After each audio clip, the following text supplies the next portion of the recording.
13 March শুক্রবার। ব্রহ্মজ্ঞান একত্ব সেন রূপেণ অভিনিষ্পদ্যতে। শ্রীরামকৃষ্ণ। মা, আমায় ব্রহ্মজ্ঞান দিয়ে বেহুশ করো না। শ্রীজীবনকৃষ্ণ। হ্যাঁ রে, ব্রহ্মজ্ঞান মানে কি বেহুশ হওয়া? বেদ বলছে ব্রহ্মজ্ঞান মানে এক হওয়া, আত্মিক একত্ব সেন রূপেণ অভিনিষ্পদ্যতে। বেদ বললে বটে, কিন্তু তার কংক্রিট প্রমাণ দিতে পারেনি। আর আজ জগতের মানুষ তার প্রমাণ দিচ্ছে একজন জ্যান্ত মানুষের সঙ্গে এক হয়ে। কোথায় এক হয়ে? আত্মিকে। হ্যাঁ, বলছেন একত্ব, ব্রহ্মজ্ঞান মানে একত্ব জ্ঞান। ব্রহ্ম এক, সেই এক থেকে একত্ব জ্ঞান। ব্রহ্ম এক আমাদের কাছে এটা একটা মুখের কথা হয়ে দাঁড়িয়েছে, তাই না? ব্রহ্ম এক। ব্রহ্ম কি আমরা তা জানি না। মানুষের রূপ ধারণ করলেই যে ব্রহ্ম মানুষ তাও নয়, আবার ব্রহ্ম মানুষও বটে। মানুষই ব্রহ্ম বলা হচ্ছে বারবার, কিন্তু তবুও আমাদের তো সম্যক ধারণা নেই, কারণ আমরা চোখের সামনে বিচিত্র মানুষ দেখি, নানা রকমের বহু বহু মানুষ। সুতরাং ব্রহ্ম যে এক তা কি করে বলবো? আমাদের চোখের দেখায় ব্রহ্ম বহু রূপে প্রতীয়মান, এইটাই আমরা জানি। কিন্তু ব্রহ্ম এক, নিশ্চয়ই ব্রহ্ম এক। কোথায়? চৈতন্যে। চৈতন্যকে তো ওইভাবে ধরা যায় না, মুখে আমরা অনেক আলোচনা করি, কিন্তু চৈতন্যকে তো ওইভাবে ধরা যায় না। একমাত্র স্বপ্নের যে চৈতন্য, তাকে যদি আমরা আলাদা করে ভাবতে বসি, তাহলে বুঝতে পারবো যে এই বাস্তব জগতের বাইরে আমার অন্তরে আরেকটি জগৎ আছে, সেটি স্বপ্নে জাগ্রত হয়। আমার যখন তা হয়, আমি মানুষ, তাহলে বাকি সব মানুষের তাই হয়। সেই স্বপ্ন চৈতন্যে মানুষ এক, কারণ স্বপ্ন চৈতন্যে স্থান কালের সীমা নেই। এইভাবে আমরা খানিকটা ফ্যালাসি দিয়ে লজিক দিয়ে ফ্যালাসি বলবো না, লজিক দিয়ে বুঝতে চেষ্টা করি। সুতরাং একজন মানুষের পক্ষে ব্রহ্মজ্ঞান হওয়াটা স্বাভাবিক নয়। ঠাকুর যে ব্রহ্মজ্ঞানের কথা বলছেন, বেষ্টি ব্রহ্মজ্ঞান, সেটা হচ্ছে সপ্তম ভূমিতে গিয়ে মনের লয় হয়ে যাওয়া। নাশ হয় না, কিন্তু মনের লয় হয়, মন আবার ফিরে আসে। সপ্তম ভূমিতে গিয়ে মনের লয় হলে যে অবস্থা হয়, সে ব্যক্তির যে অবস্থা হয়, শাস্ত্রে তাকেই ব্রহ্মজ্ঞান বলা হয়েছে এতকাল। সেইটাই উনি বলছেন যে আমাকে ব্রহ্মজ্ঞান দিয়ে বেহুশ করিস না, অর্থাৎ আমায় সমাধিস্থ করে রাখিস না। আমি সবার সঙ্গে কথা কব, আনন্দ করব, আমাকে ওরকম করিস না। এটা ঠাকুরের কথা। কিন্তু আমরা এখন কি জানি? জীবনকৃষ্ণ বলছেন যে ব্রহ্মজ্ঞান তো বেহুশ হওয়া নয়। তাহলে ব্রহ্মজ্ঞান কি? ওই যে বললাম, আমাদের চোখের সামনে বহু মানুষ, বিচিত্র মানুষ চারিদিকে, তাহলে ব্রহ্ম তো বহু। এই বহু যখন বলবে যে আমরা এককে দেখেছি, আমার স্বপ্নে সেই একের একটি রূপ আমি দেখেছি, এবং সেই রূপটি সকলের দেখা রূপের সঙ্গে মিলছে, তখন বুঝতে হবে এই বহুই ব্রহ্ম, এবং এই বহু ব্রহ্মত্বে উপনীত হয়ে ব্রহ্মজ্ঞান দান করছে যে না, ব্রহ্ম এক। আমরাই বাইরে বহু, কিন্তু আমরা বলছি আমরা সকলেই অন্তরে এক, কারণ আমরা সেই ব্রহ্মকে দেখেছি। তাহলে ব্রহ্মজ্ঞান বিশ্বব্যাপীতে, জগতে একের মধ্যে ব্রহ্মজ্ঞান নেই, একটি মানুষের মধ্যে ব্রহ্মজ্ঞান নেই।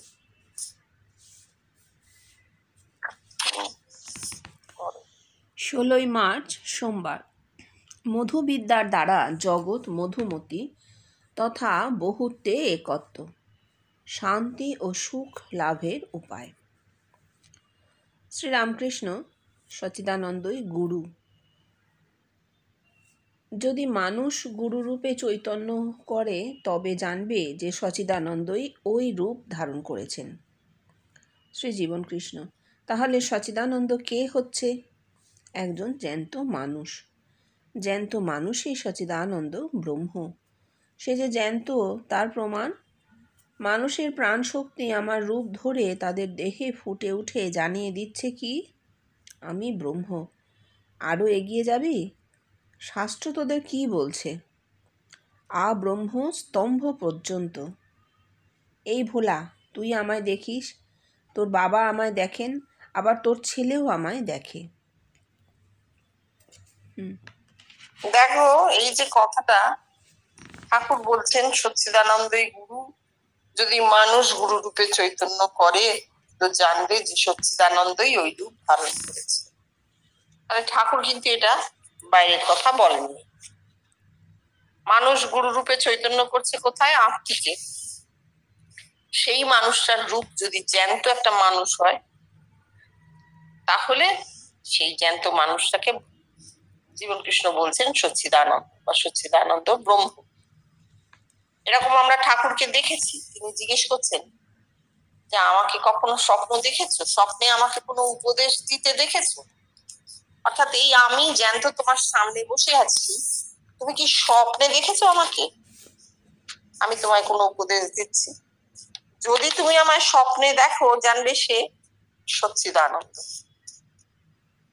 তাহলে ঠাকুর এই জিনিসটা জানতেন, সেটাই বলেছেন বারবার। তার মানে কি, ওই স্বপ্ন চৈতন্য, এছাড়া একত্ব আর কোথাও নেই। বাস্তবে এক হওয়া তো হয় না, স্বপ্ন চৈতন্য এক হওয়া। এই সচ্চিদানন্দ গুরু রূপে শিক্ষা দিবেন। কি শিক্ষা দিবেন? তুমি আর আমি এক, এই শিক্ষা দিবেন, আর তো কিছু নেই। এইবার জীবন কৃষ্ণ বলছেন যে আমি ব্রহ্ম, এ কথা জগতের সবাই জানাচ্ছে। আমাকে দেখছে, দেখে বলছে আমি ব্রহ্ম। বলছে আরো এগিয়ে যাবি? তোদের শাস্ত্র বলছে আব্রহ্ম স্তম্ভ পর্যন্ত।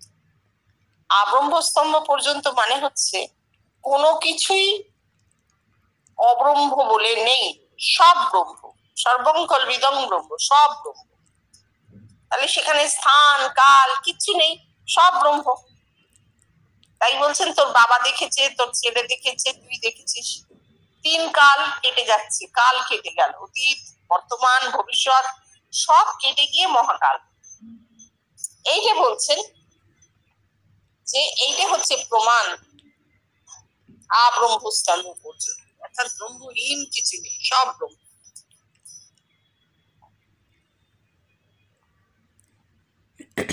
শ্রীরামকৃষ্ণ, একজন রাজা বলেছিল যে আমায় এক কথায় জ্ঞান দিতে হবে। যোগী বললে তুমি এক কথাতেই জ্ঞান পাবে। রাজা দেখলে সে এসে কেবল 2টি আঙুল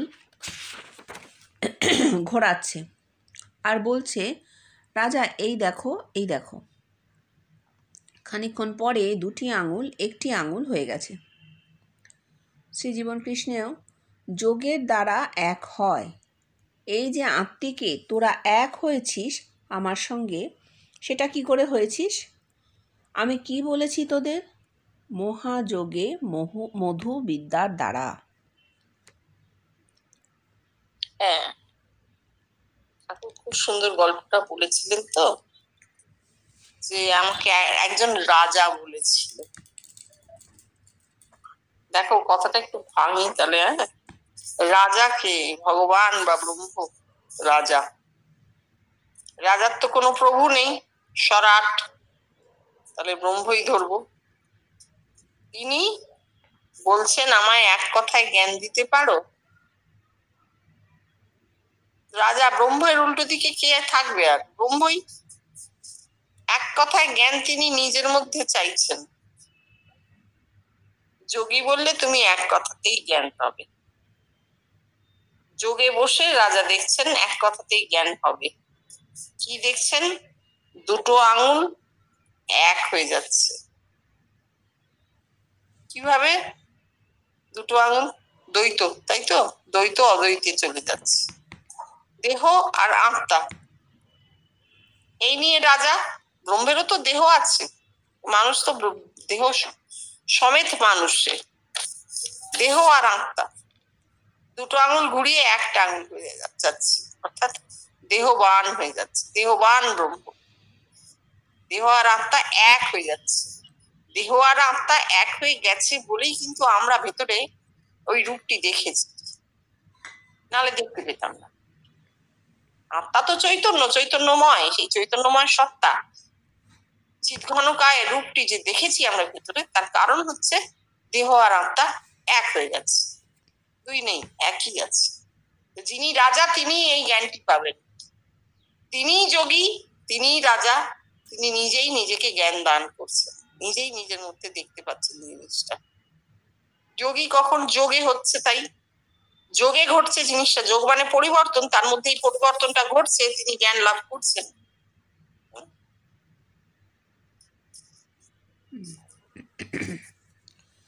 শ্রীরামকৃষ্ণ,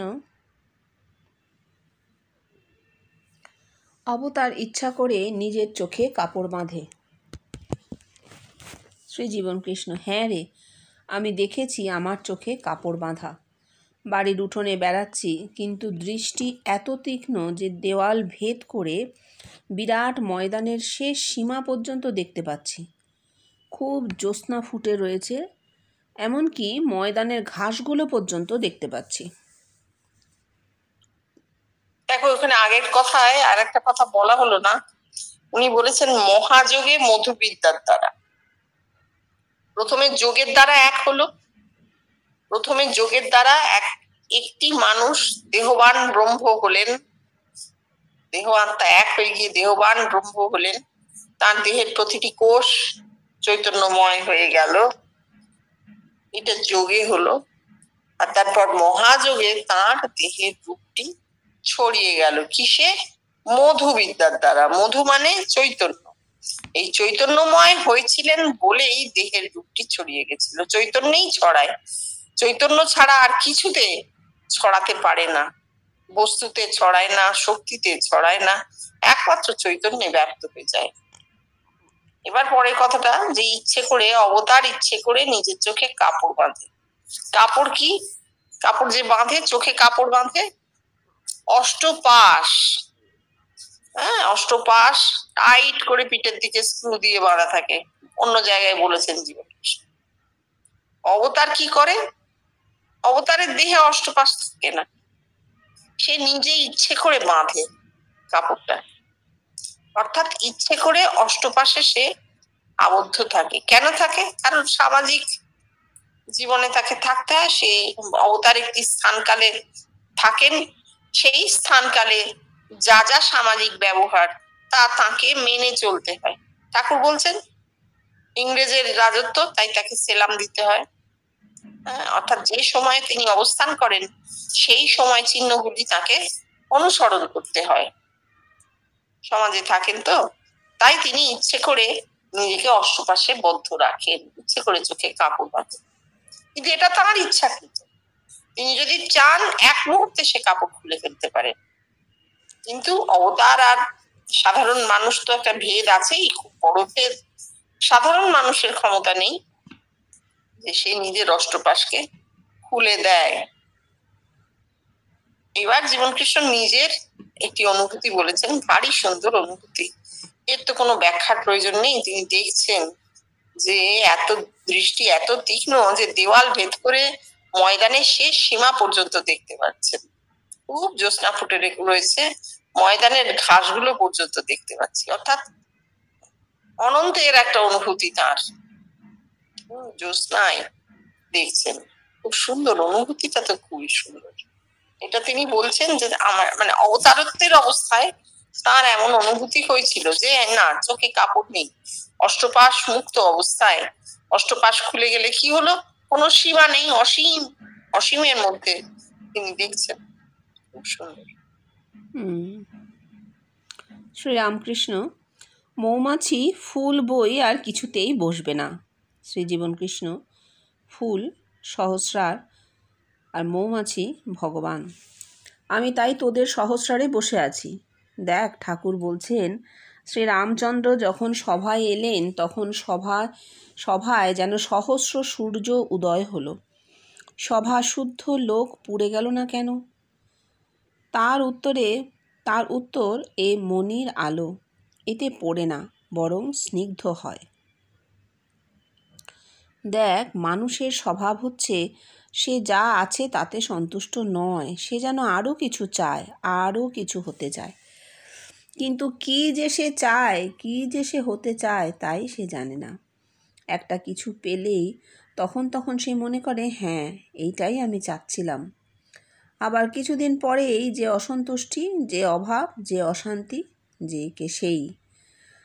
কিন্তু তোদের সহস্রারে আমি ফুটে উঠলাম, তোদের ধীর করলাম, তোদের শান্ত করলাম।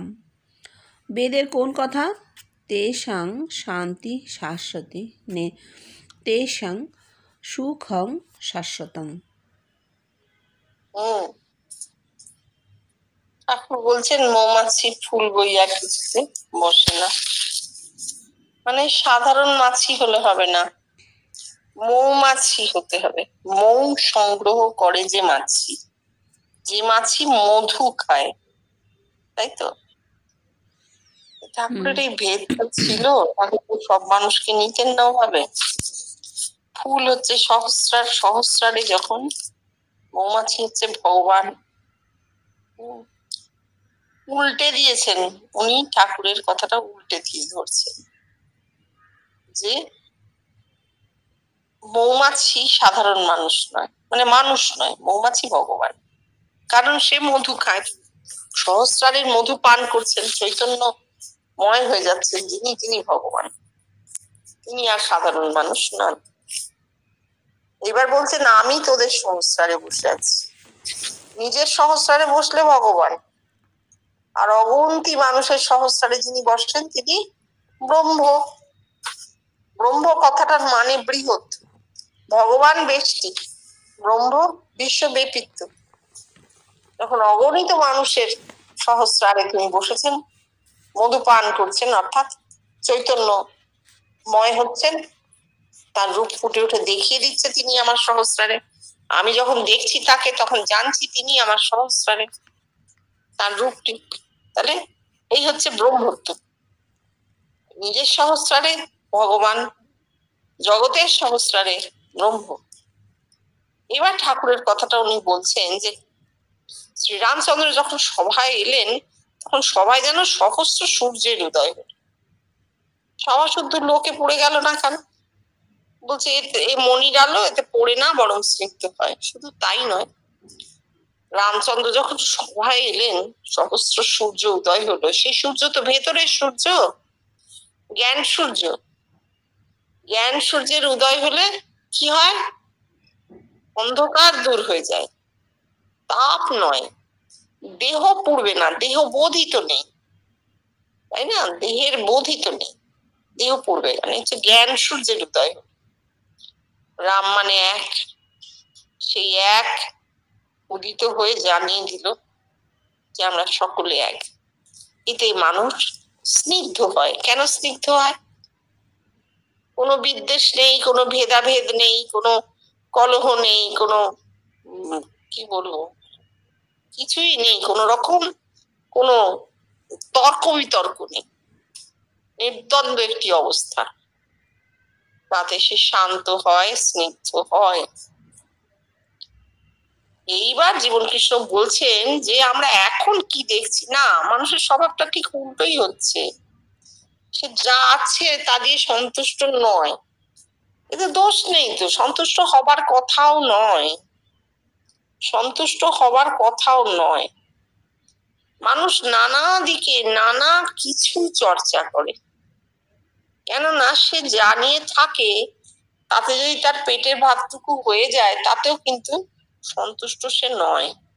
সে যে আরো টাকা করতে যায় তা কিন্তু না।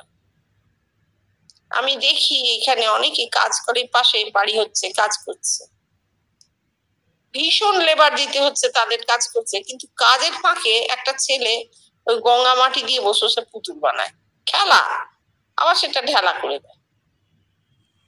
তার মানে তার ভেতরে একটা ওই আগ্রহ আছে, একটা আকর্ষণ আছে। মানুষ সবসময় নিজেকে ছাপিয়ে যেতে চায়, কিন্তু আমি নিজেকে অতিক্রম করে তার থেকে ছাপিয়ে যেতে চাই। সবসময় সেটা খ্যাতি, যশ, অর্থ এইসব মোহের লোভে হয় তা কিন্তু নয়। এটা তার বেসিক ইনস্টিংক্ট, ভেতর থেকে তার একটা তাড়না থাকে, সীমায় সে আবদ্ধ থাকতে চায় না, এইটাই তাড়না, সে অসীমকে চায়। এইবার বলছেন যে এই সব তো তোরা জানিস, যে তোরা একটা জিনিস হলো, খুব সুন্দর হলো, খুব আনন্দ হলো, বাহ খুব ভালো হয়েছে, কিন্তু পরক্ষণে আবার একটা শূন্যতা চলে আসে সেই জায়গায়। কেন? অভাবটা মিটছে না, বস্তু দিয়ে অভাব মিটবে না। কিন্তু যখন ওকে দেখা হলো, আমি জানি না এটা কার হয়েছে, কিভাবে কতটা কাজ করেছে, এইটা কিন্তু ভ্যারি করে, ম্যান টু ম্যান ভ্যারি করে, পার্সন টু পার্সন ভ্যারি করে। এটা আরো যারা আছেন তারা বলতে পারবেন। যখন ওকে দেখা হলো, তারপর কি হয়, মাথার সেল চেঞ্জ হয়ে যাচ্ছে, তো মাথার সেল চেঞ্জ হয়ে যাচ্ছে। এই যে অভাবের জন্য যে সেল, অভাব, আমি সীমা থেকে অসীমে যাব অথচ যেতে পারছি না, এই কষ্টটা তো কেটে গেল, কারণ আমি তো অসীমে গিয়েই ব্রহ্ম জ্ঞান লাভ করছি। আমি নিজে জানছি না, আমার অজ্ঞাত সারে স্বপ্নে যে রূপটি ফুটে উঠছে, সেই রূপটি তো আমারই ব্রহ্মত্ব রূপ ধারণ করছে। সুতরাং আমি তো আর সীমায় রইলাম না, ওই একবার দেখলেও যা, 10 বার দেখলেও তা। একবার দেখলেও সীমাকে ছাড়িয়ে গেলাম, 10 বার দেখায় জিনিসটা বারবার রিপিটেশন হবে, আর কিছু। কিন্তু ওই যে প্রথম দেখা হলো, তাতেই আমি সীমা কাটিয়ে গেলাম, আমি যে ব্রহ্ম আমার অজ্ঞাত সারে আমাকে তা জানিয়ে দেওয়া হলো। সীমা ছাড়ানোই তো আমি চাই, তাহলেই তো অভাব মেটে, তাহলে তার অভাব নেই। এইতে ব্রেনটা ইকুইলিব্রিয়াম কন্ডিশনে চলে, একদম কোনো নড়াচড়া নেই, শান্ত স্থির, স্থির সমুদ্রের মতো। এটাই উনি বলেছেন, তোদের আমি শান্ত করেছি, তোদের আমি ধীর করেছি। এখন কথা হচ্ছে কি, আমরা এগুলো রেকর্ড করছি, অনেকে শোনেনও হয়তো। একটা প্রশ্ন থেকে যায়, যে কথাগুলো কে বলেছিলেন, কখন বলেছিলেন, এভাবে কেন আলোচনা হচ্ছে। যেহেতু তুমি রেকর্ড করে রাখছো, সেই জন্য এই রেকর্ডিং এ বারবার বলে রাখি যে যিনি করেছিলেন কথাগুলো, যিনি বলেছিলেন, তিনি একজন অত্যন্ত সাধারণ মানুষ, কোন সন্ন্যাসী, গৃহত্যাগী, বৈরাগী তিনি নন, ছিলেন না। একজন অত্যন্ত সাধারণ মানুষ, লেখাপড়া শিখে একটি চাকরি করে জীবন নির্বাহ করেছেন। হ্যাঁ, ব্যক্তিগত জীবনে তিনি অবিবাহিত ছিলেন, তিনি নারী মুখ দর্শন করতে পারতেন না, করতেন না নয়, করতে পারতেন না, তার দেহ নিত না। এবং তার মধ্যে এমন কিছু অদ্ভুত ঘটনা ঘটেছিল, জাগ্রতে, স্বপ্নে, নানা ভাবে, যে তিনি পরে জেনেছিলেন যে এই ঘটনাগুলো সবই আমাদের দক্ষিণেশ্বরের ঠাকুর শ্রী শ্রী রামকৃষ্ণ পরমহংসদেবের ঘটেছিল। এবং তাকে তিনি চিনতেন না, দেখেননি। ছেলে মানুষ, স্বপ্নে যখন প্রথম দেখেন তিনি চিনতেন না তাকে। অনেক পরে ছবি দেখে জেনেছেন যে ইনি দক্ষিণেশ্বরের ঠাকুর শ্রী শ্রী রামকৃষ্ণ পরমহংস। এই ঠাকুরের ইচ্ছেতেই বা ঠাকুরের দ্বারাই, ঠাকুর তখন নেই, ঠাকুর চলে গেছেন, ওই অনুভূতিতে, স্বপ্নে বা জাগ্রতে, ধ্যানে তাকে নানাভাবে ঠাকুর সমস্ত নিজের অনুভূতিগুলো দান করেছিলেন। ঠাকুরের দেহে বেশটি যা যা সাধন হয়েছিল, ঠাকুর সে সমস্ত তাকে দান করেছিলেন। দান কিভাবে করলেন? ঠাকুর তো নেই, না, দান হয়, আত্মিকের দান হয়, আপনা আপনি হয়, এটাকে বলে বিদ্যুৎ। এই বিদ্যুতে তিনি এই বস্তুটি লাভ করেছিলেন, তাকে কিচ্ছু করতে হয়নি। তিনি জানতেন না পুজো বলে কিছু হয়, পুজো বলে কিছু আছে, জপ তপ মন্ত্র সাধনা, এসব কিচ্ছু জানতেন না। একদম সাধারণ ঘরের সাধারণ ছেলে ছিলেন। বাবা মা খুব কম বয়সেই, বাবা মা তো প্রায় উনি জন্মাবার পরে পরেই চলে যান। ওনার কোনো মায়ার বন্ধন বলে কিছু ছিল না জগতে, এইটুকু। এবং একটা বয়সের পর উনি একদম নিজের মধ্যে নিজে থাকতেন না, খালি কথামৃত পড়তেন, তাও একা একা। আর ওই অত অনুভূতি উনি মনে করতেন জগতের সব লোকেরই হয়, সুতরাং বলবার কোনো দরকার নেই। খুব ভেতর বুঝে ছিলেন, একটা কথাও বলতেন না। সেই মানুষ একটা বয়সের পর রিটায়ারমেন্টের কিছু আগে আগে হঠাৎ দেখলেন যে বাসে, ট্রামে, ট্রেনে, মেসে রয়েছেন কিছুদিন, সেখানে লোকে তাকে দেখে আর এসে বলে, রাস্তায় বাজারে যাচ্ছেন, লোকে এসে বলছে আপনাকে দেখেছি। তো খুব সমস্যায় পড়লেন, না এরকম হতে পারে না, সবাইকে কাটিয়ে দিচ্ছেন, কিন্তু অন্তরঙ্গ 12 জন ভক্তকে, তিনি ভক্তই বলছি কিন্তু ভক্ত না, সঙ্গী ও তার বন্ধু, 12 জন এমন বন্ধু, তাদেরকে তিনি আর কাটাতে পারলেন না। ব্যাচেলার মানুষ ছিলেন, তার মাসুতো ভাইয়ের সঙ্গে থাকতেন, বাইরের একখানি ঘর তার জন্য বরাদ্দ ছিল, সেই ঘরে সেই 12 জন সঙ্গী মাঝে মাঝেই আসতেন ঘুরিয়ে ফিরিয়ে, তাদেরকে তিনি আর কিছুতেই ঠেকাতে পারলেন না। তারা বলেই যাচ্ছেন এবং অদ্ভুত তাদের অনুভূতি, তাদের এক একজনের অনুভূতি শুনলে অবাক হয়ে যেতে হবে এমন। তখন বললেন ঠিক আছে, তাহলে আমরা সবাই মিলে না হয় একটু কথামৃত পড়বো। সেই কথামৃত পড়া শুরু হলো। সেসব কিন্তু কোথাও কিচ্ছু লেখা নেই, কি তারা বলেছেন, কি উনি ব্যাখ্যা দিয়েছেন, কিচ্ছু লেখা নেই। এইবার ধীরে ধীরে বাইরের লোক দেখতে শুরু করলো এবং জোর করে প্রায় দরজা ভেঙে ঢুকে আসার মতন করে আসতে শুরু করলো। তখন উনি বুঝলেন যে না, জিনিসটা একটা অন্য কিছু হচ্ছে। তো আমি যতই দরজা বন্ধ করে ভেতর থেকে বসে থাকি না কেন, এটা তো তা হচ্ছে না, এটা তো আমার কিছু হচ্ছে না, আমি তো কিছু করিনি, আমি তো ভাবিনি যে লোকের এগুলো হবে, আমি কে, আমার কিছু নেই, আমার এই জগতে আমার লোকাস্ট্যান্ডি কি, একটা পয়েন্ট মাত্র, এত লোক আমাকে দেখছে কেন, আমি কে, আমি কিচ্ছু নই, আমি কোনো গুরু নই, আমি কোনো বড় লোক নই, আমি সাধু নই, সন্ন্যাসী নই, তাহলে এরা আমাকে দেখছে কেন? উনি নিজেও এর উত্তর পাচ্ছিলেন না, কিন্তু মানুষ দেখছে এবং অদ্ভুত তাদের অনুভূতি, অপূর্ব সব অনুভূতি, হুড় করে মানুষ আসতে শুরু করলো। তখন ওনার মনে হলো ঠাকুর যেমন করেছিলেন কয়েকজন ছেলেকে নিয়ে নৈকস্য কুলীন অন্তরঙ্গ, দেখি তো এই যে ছেলেগুলো আসছে সব 19-20 বছর বয়সের ছেলে, এদেরকে নিয়ে দেখি। তিনি প্রথমে একটা এক্সপেরিমেন্ট করে দেখতে চাইলেন যে যারা সংসারী তাদেরকে রেখে, আর যারা এইরকম অবিবাহিত কম বয়সী ছেলে তাদেরকে নিয়ে একটা গোষ্ঠী করা যায় কিনা। করলেনও সেটা, কিন্তু তারপর তার নিজেরই মনে হলো যে না, এই কেন, ধর্ম তো সার্বজনীন, সবার যা হবে তাই ধর্ম, বিচ্ছিন্ন 4টে মানুষের কিছু লাভ হলো, কিছু আত্মিক অনুভূতি হলো, আনন্দ হলো, তাকে তো ধর্ম বলা যাবে না। ধর্ম তো সর্বজনীন, অর্থাৎ নিজের অজ্ঞাত সারে তার মাথায় ব্রহ্মত্ব ক্রিয়াশীল হয়েছিল। ব্রহ্মত্ব সর্বজনীন, সবার, সর্বঙ্খল বিদং ব্রহ্ম বারবার বলা হয়েছে। নিজের অজ্ঞাত সারে মাথায় ব্রহ্মত্ব ক্রিয়াশীল হলো। তিনি কি করলেন, তিনি গণ্ডিটা কেটে দিলেন, বললেন কিছুতে কিছু আটকায় না, বাবা বিয়ে করে যা, তুই ব্রহ্ম, তুই বিয়ে করলেও ব্রহ্ম, না বিয়ে করলেও ব্রহ্ম।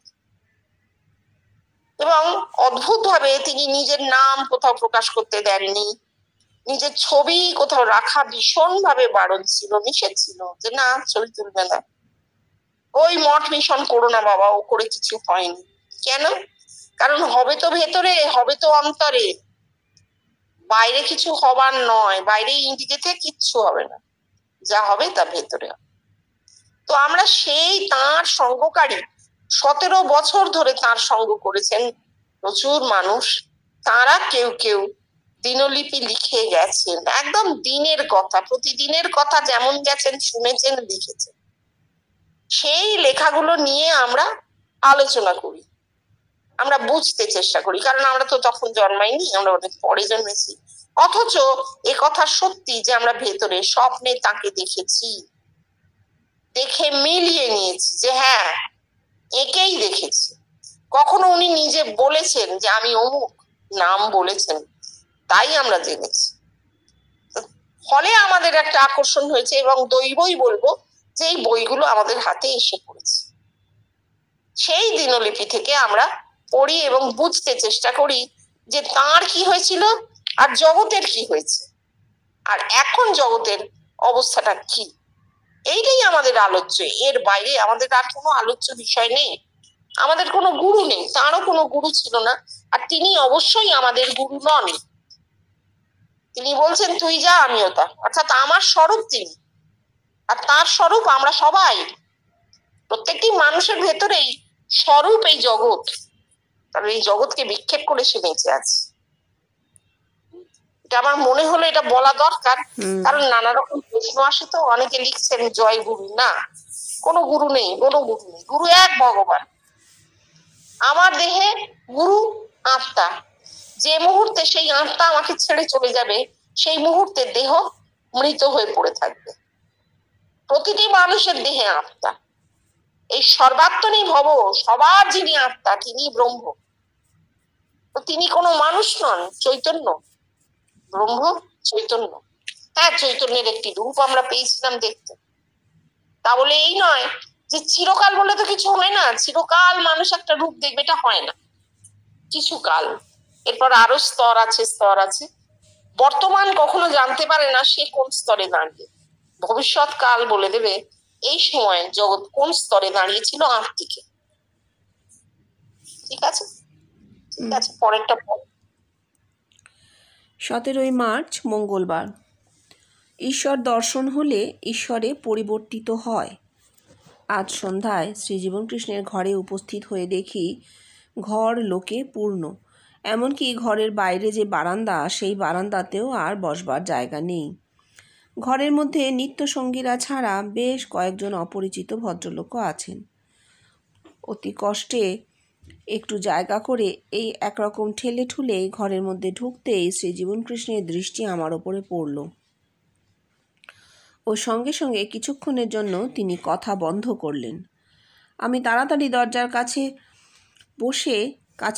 কাছেই বসে শুনতে পেলাম উনি বলছেন, দেখ, ঠাকুর বলছেন ভক্তি হিমে জল বরফ আকারে জমাট বাঁধে। এর কি অর্থ বলবি? বল দেখি। হদ্দ তোরা বলবি। যাদের ভক্তির ঘর, যাদের সাকারের ঘর, তারা তাদের ষষ্ঠ ভূমিতে দেব দেবীর রূপ দেখবে, এই তো? ওরে, এ সবই তো সংস্কারজ, ঝুটা হ্যায়। ওরে, ভক্তি হিমে জল বরফ হয়, এর মানে ভক্ত। না বাবা, ভক্ত বলবো না। মানুষ অ্যাসপিরেন্ট ভগবানে পরিবর্তিত হয়। তোরা বলতে পারিস হয় কি না? ভোলা, হ্যাঁ হয়। শ্রীজীবন কৃষ্ণ, কি করে প্রমাণ দে? ভোলা, আপনাকে আমাদের অন্তরে দেখে আমরা আত্মিকে আপনাতে তথা ভগবানে পরিবর্তিত হচ্ছি। শ্রীজীবন কৃষ্ণ অন্যদের প্রতি, দেখ ভোলা, বেশ করিতকর্মা লোক। দেখ ভোলা, বেশ করিতকর্মা লোক। ও যখন ওই ভিড় ঠেলে ঘরের ভেতর ঢুকলো, আমি অবাক হয়ে চেয়ে আছি আর ভাবছি, আরে ও বসবে কোথায়? দেখি ঠিক ম্যানেজ করে নিয়েছে। এই বলে তিনি হাসতে লাগলেন।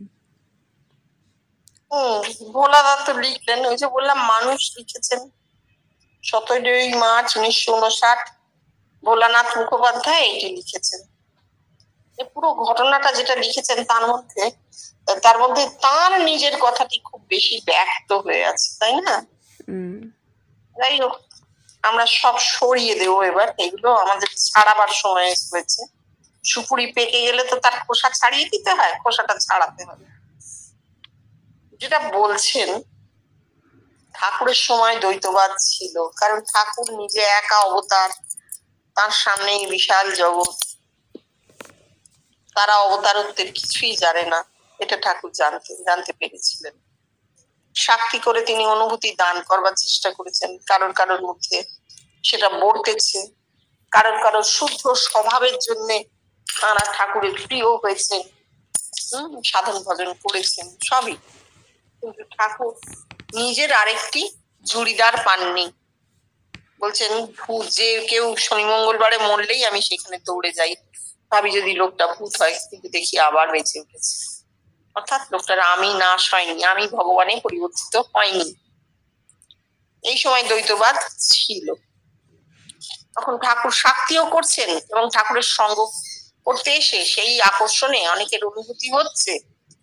তারা যখন বলছেন, তখন ঠাকুর বুঝিয়ে বলছেন যে ভক্তিতে ঈশ্বরীয় রূপ দর্শন হচ্ছে। কোথায়? ষষ্ঠ ভূমিতে। ষষ্ঠ ভূমিতে ইষ্টমূর্তি ছাড়াও নানা দেবদেবীর রূপ দর্শন হয় ভক্তিহীনে। তাহলে ভক্তি যদি সরিয়ে নাও কি থাকে? জ্ঞান। জ্ঞানে আর বরফ থাকে না, জ্ঞানে গোলে জল হয়ে যায়, কোনো আকার নেই, নিরাকার। জ্ঞান নিরাকার। জ্ঞান মানে কি জ্ঞান হবে? জ্ঞান একটাই, ব্রহ্ম জ্ঞান, এক জ্ঞান, আর তো দুই নেই। অর্থাৎ দ্বৈতবাদে তুমি রূপ দেখছো, অদ্বৈতবাদে কোনো রূপ নেই, অদ্বৈত ভূমিতে কোনো রূপ নেই, শুধু জ্ঞান। এইবার উনি বলছেন যে ঠাকুর যে কথাটা বলছেন তোরা বলতে পারিস এর কোনো প্রমাণ আছে কিনা? তখন ভোলাদা বলেছেন যে আপনাকে ভেতরে দেখে আমরা আপনাতে তথা ভগবানে পরিবর্তিত হচ্ছি। ভুল হয়ে গেল, ভুল হয়ে গেল। কেউ ভগবানে পরিবর্তিত হচ্ছি না, কিন্তু ভগবান কথার একটা ডেফিনেশন আছে, ভগবান কথাটার একটা বিরাট ডেফিনেশন আছে। অমনি পোটেন্ট, অমনি প্রেজেন্ট, সর্বনিয়ন্তা, সর্বশক্তিমান। আমরা কিন্তু কেউ তা হই না, তাই না? এই কথাটার মধ্যে একটা বড় ভুল রয়ে গেছে। ওকে দেখে ভেতরে জানা হয়েছে যে আমার স্বরূপ এইটা, এই রূপটা আমার স্বরূপ, আমি এই রূপ, এইটা জানা হয়েছে, একে ব্রহ্মজ্ঞান বলা হচ্ছে। তাহলে ভেতরে দেখে আমরা কি হয়েছি? ব্রহ্ম হয়েছি। ব্রহ্মত্ব বা চৈতন্যময় অবস্থা, তাতে কোনো শক্তির খেলা নেই। ভগবান অশেষ শক্তিমান, ষড়ৈশ্বর্য আছে তার হাতে, কিন্তু ব্রহ্মত্বে কোনো শক্তির খেলা নেই। ব্রহ্মজ্ঞ সর্বজ্ঞ নন, ব্রহ্ম কোনো জিনিসের নিয়ন্তা নন, তিনি জগৎ কন্ট্রোল করেন না, কিচ্ছু করেন না। কেন? তার কারণ সে তো চৈতন্যময় অবস্থা মাত্র একটা। এইখানে ভুলটা হয়ে গেল। নিজের কথা বলতে গেলে, লিখতে গেলে, খুব বিশেষ করে বলবার সময় তো অনেক কথা বলা যায়। আমরাও এত কথা বলছি, পরে আরো কেউ আসবেন, আরো অনেক কথা বলবেন, ঠিক চলতে থাকবে জিনিসটা। কিন্তু লেখা মানে একটা দাঁড়ি টেনে দেওয়া, যেন এরপর আর কথা নেই। এখানে আপনাকে দেখে আমরা ব্রহ্মে পরিবর্তিত হচ্ছি, হবে ভগবানে নয়। এরপর জীবনকৃষ্ণ ভোলাদার কিছু প্রশংসা করেছেন, যেটা বইয়ের মধ্যে না রাখলেও চলতো, দিনলিপিতে রেখেছিলেন, ঠিক আছে। যখন সংকলন করা হয়েছিল তখন এই পার্সোনাল কথাগুলোকে অবশ্যই বাদ দেওয়া উচিত ছিল, কারণ আমরা তো সমষ্টির কথা ভাবছি, সেখানে ব্যক্তিগত প্রাপ্তিগুলো না রাখাই ভালো। যেন আমাকে তিনি একটু বেশি ভালোবেসেছেন, সবাই তাই মনে করি আমরা, ভগবান আমাকে একটু বেশি ভালোবাসেন, সে ঠিক আছে, সে অন্তরে থাকুক। প্রেমের কথা তো জগতে ঢাক পিটিয়ে বলার নয়। 20শে এপ্রিল সোমবার, জীবন মুক্তির প্রমাণ বিশ্বব্যাপিত্বে। শ্রীরামকৃষ্ণ। কালীর ভক্ত জীবন মুক্ত, নিত্যানন্দময়। শ্রীজীবনকৃষ্ণ। জীবন মুক্ত অবস্থাটা কি? দেহ আত্মা পৃথক, খাপ তরোয়াল, খাপের ভেতর তরোয়াল, তরোয়াল খাপে আবদ্ধ। উপমা অপ্রযোজ্য। জীবন মুক্তের প্রমাণ বিশ্বব্যাপিত্বে, তা না হলে ফাঁকা আওয়াজ। হ্যাঁ, জীবন মুক্তটা একদম বলছেন ঠিক। দেহ থেকে আত্মা পৃথক হয়ে গেছে। আজকে সকালে পড়ছিলাম জীবনকৃষ্ণ বলছেন, নাভির ওপর থেকে আঙুল দেখিয়ে যে এইখান থেকে আর কপালে যেখানে চুল শুরু হয়েছে তার আরো 3 আঙুল ওপর পর্যন্ত, এই এত দূর হচ্ছে বেদ, আগম বেদ। আর তারপর সেই জায়গা থেকে আরো 5 আঙুল পর্যন্ত বলছেন বেদান্ত। তারপর পেছন দিকে হাতটা নামিয়ে দিয়ে বলছেন পুরাণ। কতটা? ওইখান থেকে নামছে পেছন দিয়ে, পেছন দিয়ে পিঠ দিয়ে নেমে একেবারে মূলাধার পর্যন্ত গিয়ে আবার নাভিতে উঠে আসছে। ঠিক আছে, তাহলে এই অবস্থাটা যার হচ্ছে, তার তো দেহ আর আত্মা পৃথক হলো না, তার আগম হলো, আত্মা সাক্ষাৎকার হলো, বেদান্তের সাধন হলো, ওই ফিরে আত্মা চৈতন্য শক্তি রূপে দেহে নেমে আসছে। উড়ান মত নেমে আসছে একেবারে মূলাধার হয়ে নাভি পর্যন্ত। তখন তার অবতারত্ব মানুষ রতন দেখছেন ভেতরে। তাহলে দেহ থেকে উত্থিত হলেন বটে, কিন্তু আবার দেহে ফিরছে। রিটার্ড করছে বলবো না, রিটার্ডেশন, এটা রিটার্ড করা নয়, কিন্তু আবার দেহে ফিরছে। দেহ আত্মা পৃথক তখনই বলবো যখন আত্মার দেহেতে ফিরে আসবেন না, মানে চৈতন্য, আত্মা তো থাকবেন, চৈতন্য আর দেহে ফিরবে না। চৈতন্যর তো কোনো ডাইমেনশন নেই, সে তো অনায়াসে ব্যপ্ত হয়ে যেতে পারে, কিন্তু এখানে ফিরে আসছে। জীবন মুক্ত অবস্থায় চৈতন্য দেহে ফিরবে না, দেহাতীত হয়ে যাবে।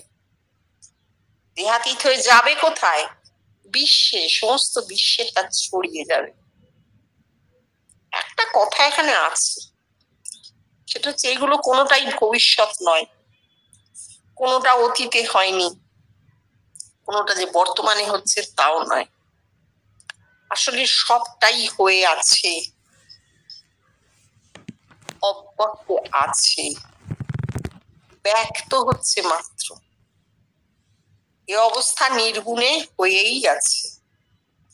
ক্রমে ক্রমে আমাদের চোখের সামনে পর্দাটা খুলছে, আমরা দেখতে পাচ্ছি, যে যেমন পাচ্ছি ধারণা করছি, বলছি। আসলে জগৎ চৈতন্যময়। বিজ্ঞান জানিয়ে দিয়েছে যে এই জগৎ চৈতন্যময়। মজা হচ্ছে যে একটি মানুষের মধ্যে দিয়ে এই অনুভূতিটা বিস্তার লাভ করেছিল, তাই আমরা এত আলোচনা করি। এইবার উনি যে বলছেন জীবন মুক্তের প্রমাণ বিশ্বব্যাপীতে, ঠিক, নাহলে ফাঁকা আওয়াজ। একদম তাই। আমি বলবো আমি জীবন মুক্ত, তুমি মানবে কেন? একটা মানুষ যে জীবন মুক্ত হয়েছিলেন সেই প্রমাণটা আমরা পেয়েছি। কিভাবে? নিজে জীবন মুক্ত হয়ে। তুমি বলবে মাসি আমরা জীবন মুক্ত, হ্যাঁ, আমার বাস্তব অবস্থায় সে বোধ না আসতে পারে, অজ্ঞাত সারে মাথায় কি হয়ে যায় জানা যায় না। দেখা হচ্ছে মানেই আমরা ওই ব্যারিয়ার গুলো কাটিয়ে ফেলেছি, কেটে গেছে, ব্যারিয়ার গুলো কেটে গেছে, তাই দেখতে পাচ্ছি। এই জীবন মুক্ত অবস্থা। একা কেউ জীবন মুক্ত হন না, বিশ্ব জীবন মুক্ত হয়, বিশ্বে দেখা যাচ্ছে অবস্থা।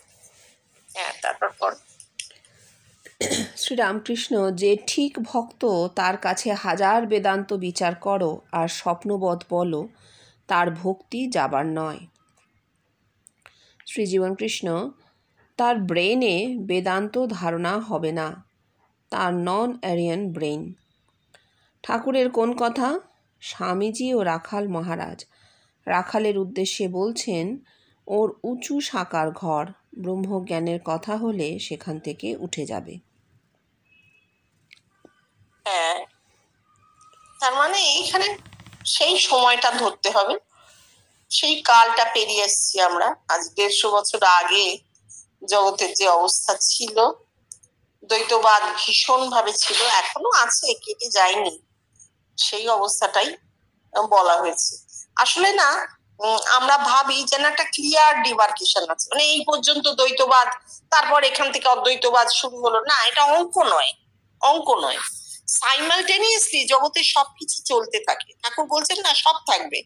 ইদানিং ব্রহ্মজ্ঞানী তারাও থাকবে। তার মানে কি? সব থাকবে মানে দ্বৈতবাদ থাকবে, থাকবে, সাইমালটেনিয়াসলি সব চলবে, তার মধ্যেও একত্ব মাথা ফুঁড়ে উঠবে। 150 বছর আগে তখনও একত্বের স্ফুরণটা দেখতে পাওয়া যায়নি জগতে। সেই জন্য তখন ঠাকুর এই কথা, ঠাকুর তো জানতেন এই জিনিস হবে, ঠাকুর তো চৈতন্যের কথা জানতেন, ঠাকুর তো বলছেন চৈতন্যময় হোক, তোমাদের চৈতন্য হোক, মানে হয়ে গেছে, হোক আর কি হয়ে গেছে। কিন্তু তখনও মানুষের ব্রেনের ইভলিউশন ওই জায়গায় পৌঁছয়নি যে সে ধারণা করতে পারে। ঠিক আছে, আর স্বামীজি সত্যি একটি অন্যরকম ব্রেন নিয়ে জন্মেছিলেন। তার ব্রেনে আবার একত্ব ছাড়া, অভেদ ছাড়া, ব্রহ্ম ছাড়া আর কিছুই দাঁড়াতো না। তিনি তো কোনো দেবদেবী মানতেন না, একেবারে প্রায় নাস্তিক গোছের ছিলেন, ব্রাহ্ম সমাজের সদস্য ছিলেন, নিরাকার ব্রহ্মের উপাসক। কিন্তু তিনি অনুভূতি স্বীকার করতেন, অনুভূতি মানতেন। তিনি জানতেন যে এই চোখের দেখায় আমরা যেটুকু দেখি, ইন্দ্রিয় আমাদের যেটুকু দেখায়, স্পর্শ করায়, জানায়, তার বাইরে অসীম পড়ে আছে। এইটা তিনি জানতেন, আর এটাকেই ধর্ম বলে মানতেন। এই অসীমকে জানাই ধর্ম, এইটা তিনি মানতেন। তাই জন্য অত করে পয়েন্ট অফ ইউনিয়নের কথা বলে গেছেন। স্বামীজি অবশ্যই তার মাথাটি একটি অন্যরকম সৃষ্টি, সেই সময় তার মাথা অনেক ঠাকুর কেন তাকে এতটা মূল্য দিয়ে গেছেন এটা এখানে বোঝা যায়।